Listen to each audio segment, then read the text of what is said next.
علمی نکتے کے معزز سامعین السلام علیکم، آپ سے گزارش ہے کہ ہمارے چینل کو سبسکرائب اور بیل آئیکن کے بٹن کو دبانا مت بھولیے گا تاکہ ہماری ہر آنے والی ویڈیو آپ تک بآسانی پہنچ سکے۔ آپ میں سے اکثر شاید اس بات سے واقف نہ ہوں کہ آسمانوں پر میرا نام عزازیل تھا۔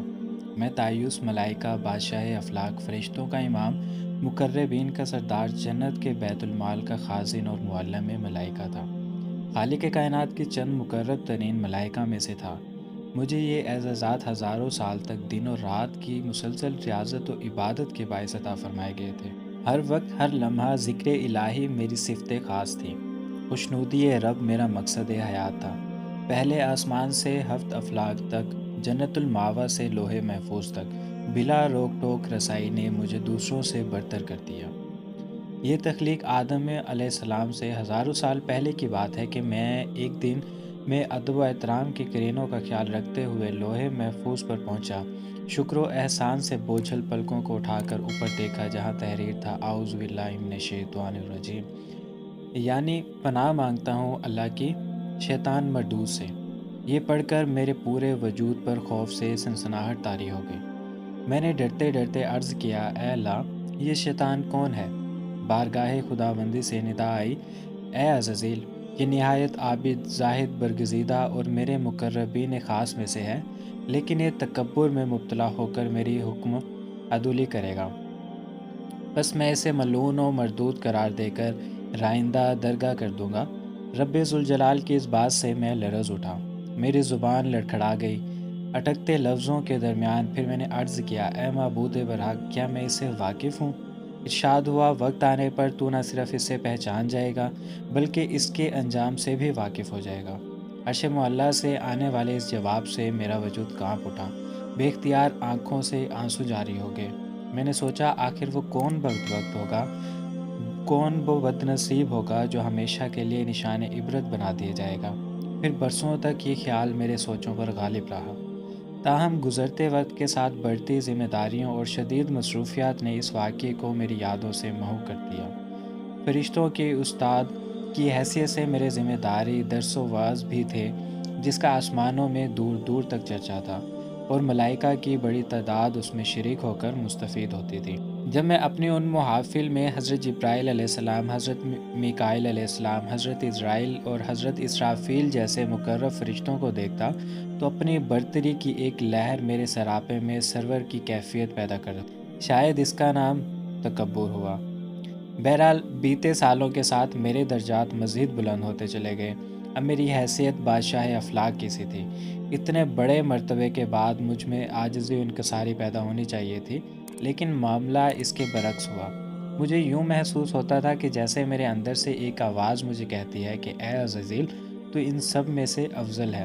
مجھے اچھی طرح یاد ہے، ایک دو بار مجھے حضرت جبرائیل اور حضرت میکائیل نے سمجھانے کی کوشش بھی کی تھی، لیکن جب عقل پر غرور و تکبر کے بادل چھا جائیں، آنکھوں پر رعونیت کا پردہ پڑ جائے، کان وعظ و نصیحت سننے سے قاصر ہوں، تو پھر تباہی اور بربادی مقدر بن جاتی ہے۔ ذلت و رسوائی کا توق ہمیشہ کے لیے گلے کی زینت بن جاتا ہے۔ اور پھر ایک بدقسمت دن یہی سب کچھ میرے ساتھ بھی ہوا۔ رب ذوالجلال نے میری ہزارہ سالوں کی عبادتیں میرے منہ پر دے ماری۔ میں جو تایوس کا ملائکہ تھا، اب ملعون و مردود بن چکا تھا۔ مجھے حضرت انسان کا کھلا دشمن قرار دے کر لعنت اللہ علی شیاطینہم کے لقب سے نوازا گیا۔ اب میں شر کی طاغوتی قوت میں تبدیل ہو کر بدی اور برائی کی سب سے بڑی علامت بن چکا تھا۔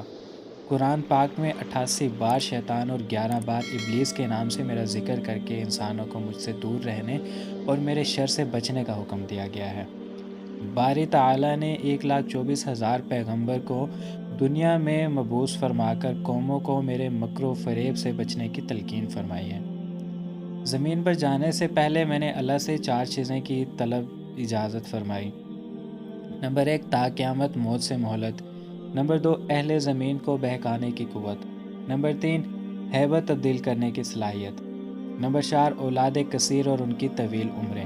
اللہ تعالیٰ نے فرمایا، جا تجھے اجازت دی ہے، لیکن میرے نیک بندے تیرے فریب میں نہیں آئیں گے، اور جس نے تیرا ساتھ دیا میں تجھ سے اور ان سب سے جہنم کو بھر دوں گا۔ اب میرا کام آسان ہو گیا تھا۔ کھنکھناتی سڑی مٹی سے پیدا کیا گیا یہ حضرت انسان جو اشرف المخلوق ہے، مسجود ملائکہ آسن تکوین اور اپنے صاف و کمالات پر نازا ہے، لیکن میں نفس کے پجاری اس انسان کے رگ و پے سے اچھی طرح واقف ہوں۔ گو کہ مجھے اس بات کا اختیار نہیں ہے کہ میں ان کے اجسام پر قابض ہو کر ان سے بالجبر بدی کے کام کرواؤں۔ چنانچہ میں ان کے اندرونی جبلت یعنی نفس اتارہ کو اپنی وسوسوں، اندازیوں اور وسوسہ کاریوں کے چنگل میں پھنسا کر برائیوں پر آمادہ کرتا ہوں۔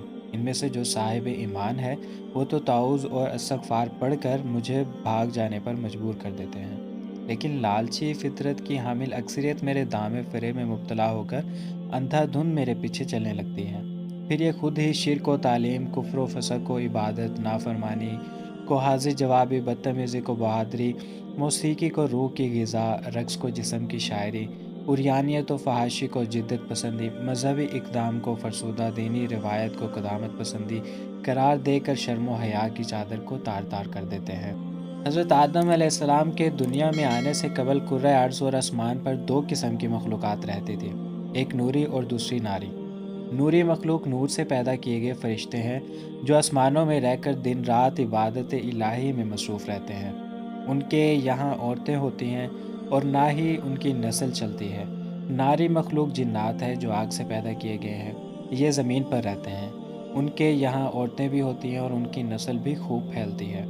جنات میں شر کا مادہ بہت زیادہ ہوتا ہے۔ اکثر لوگ مجھے بھی فرشتہ سمجھتے ہیں، لیکن میں جنات کی نسل سے ہوں اور آگ کے بھڑکتے شعلے سے پیدا کیا گیا ہوں۔ جس طرح انسانوں میں حضرت آدم علیہ السلام کو ابو البشر کہا جاتا ہے، اسی طرح میرے جد امجد طارہ نوس کو ابو الجن کے نام سے یاد کیا جاتا تھا۔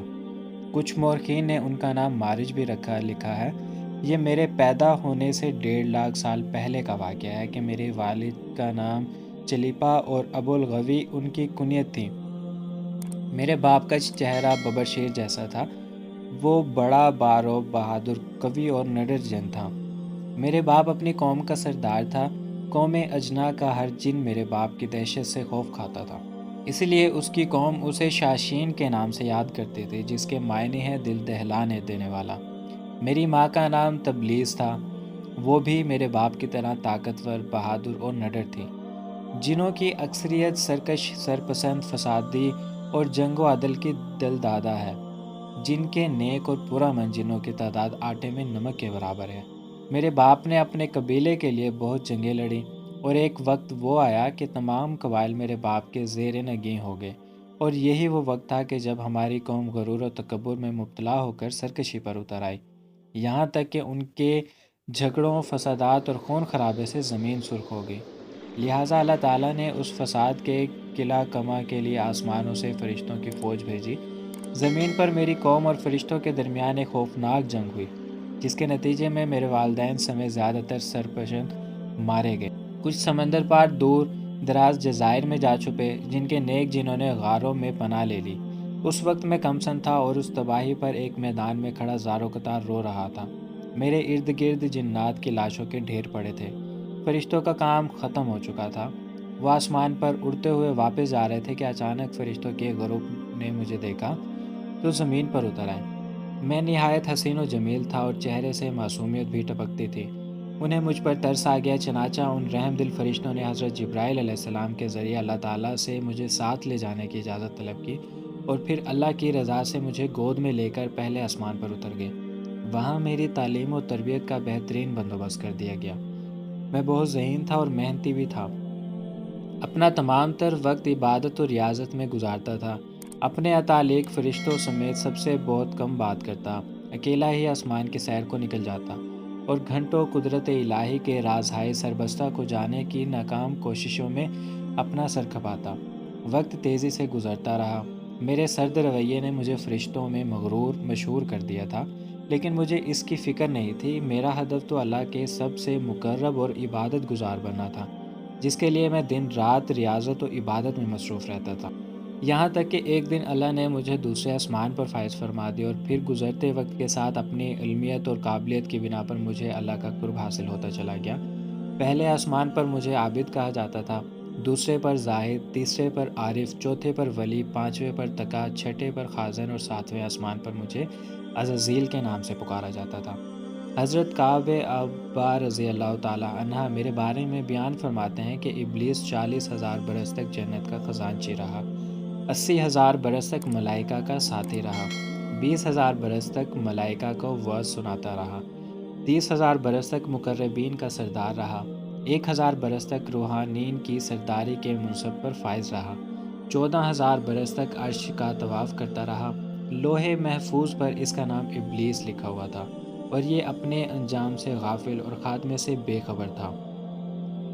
ایک دن کا واقعہ ہے کہ میں ہفتے افلاک کی سیر کرتا ہوا اوپر پہنچا تو مجھے پتہ چلا کہ اللہ تعالیٰ ایک نئی مخلوق پیدا فرما رہے ہیں جس کے لیے دنیا کے ہر کونے سے مٹی لائی گئی ہے۔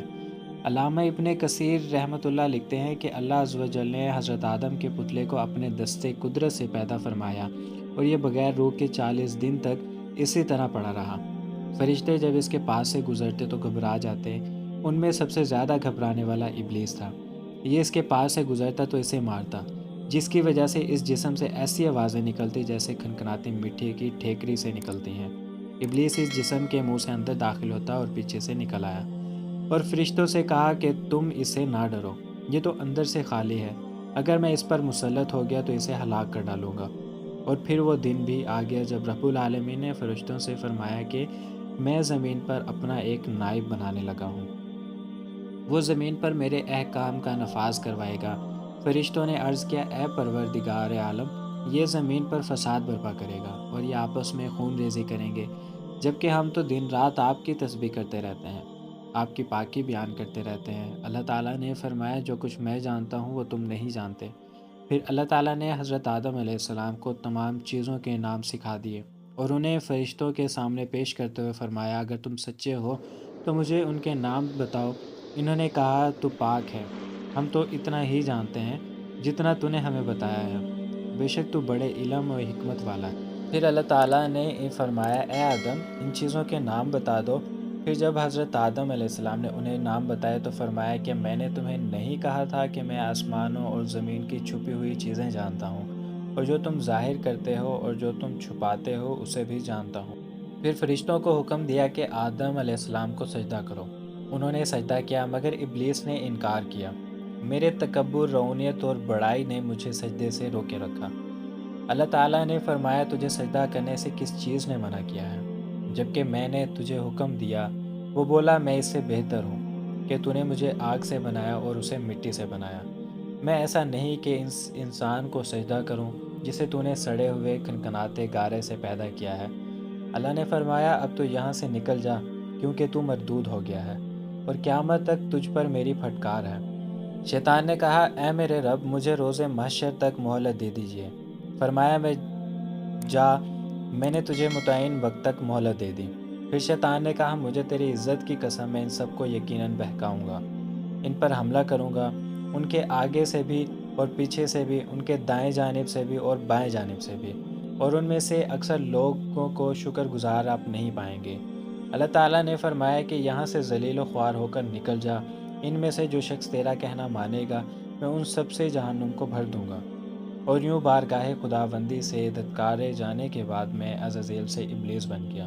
اپنے غرور و تکبر اور رعونیت کی بنا پر میری ہزاروں سالوں کی عبادت و ریاضت ضائع ہو گئی اور مجھے عرش سے فرش پر پٹک دیا گیا۔ انہی دنوں میرے علم میں یہ بات آئی کہ اللہ تعالیٰ نے حضرت آدم کی تنہائی دور کرنے کے لیے ان کی بائیں پسلی سے حضرت حوا کو پیدا کیا ہے، اور اللہ تعالیٰ نے آدم علیہ السلام سے کہا کہ تم اور تمہاری بیوی دونوں جنت میں رہو اور یہاں جو چاہو کھاؤ، مگر اس درخت کا رخ نہ کرنا ورنہ ظالموں میں شمار ہو جاؤ گے۔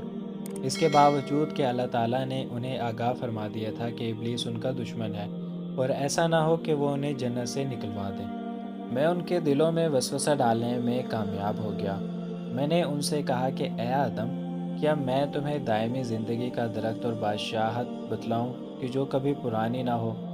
پھر ان دونوں نے اس درخت سے کھایا، تب ان کے صدر کھل گئے اور اپنے اوپر جنت کے پتے چپکانے لگے۔ اب یہاں سوال یہ پیدا ہوتا ہے کہ وہ کون سا درخت تھا؟ کسی نے گندم کا درخت کہا، کوئی انگور کا بتلاتا ہے تو کسی نے زیتون اور کھجور کی طرف اشارہ کیا، لیکن اللہ عز و جل نے اس درخت کا نام مبہم رکھا۔ اگر اس کے ذکر میں کوئی مصلحت یا فائدہ ہوتا تو نام ضرور بتا دیا جاتا۔ مجھے اس بات کی تو خوشی تھی کہ میں بی بی حوا کے ذریعے حضرت آدم علیہ السلام کو بہکانے میں کامیاب ہو گیا تھا، لیکن اس کامیابی کے بعد مجھ پر شدید گھبراہٹ طاری تھی، کیونکہ اللہ تعالیٰ کا ایک نام قہار بھی ہے۔ چنانچہ میں فوری طور پر زمین کی طرف بھاگا۔ عموماً فرشتوں کے دو پر ہوتے ہیں، لیکن اللہ کا مجھ پر بڑا احسان و کرم تھا کہ مجھے چار پروں والا بنایا، جس سے مجھے ہر جگہ جانے میں بہت آسانی ہو جاتی ہے۔ بعد ازاں اللہ تعالیٰ نے حوا اور حضرت آدم علیہ السلام کو معاف فرما کر ایک خاص مدت تک کے لیے دنیا کی طرف روانہ کر دیا۔ اللہ تعالیٰ نے میرے جنت سے نکالے جانے اور حضرت آدم کے اس قصے کو قرآن کریم کی 7 صورتوں سورہ بقرہ، سورہ اعراف، سورہ ہجر، سورہ بنی اسرائیل، سورہ کہف، سورہ طٰع اور سورہ صاد میں تفصیل سے بیان فرمایا ہے۔ میری اس پہلی کامیابی نے مجھے ابلیس سے شیطان بنا دیا، اور میں لعنت اللہ علی شیاطینہم قرار دے دیا گیا۔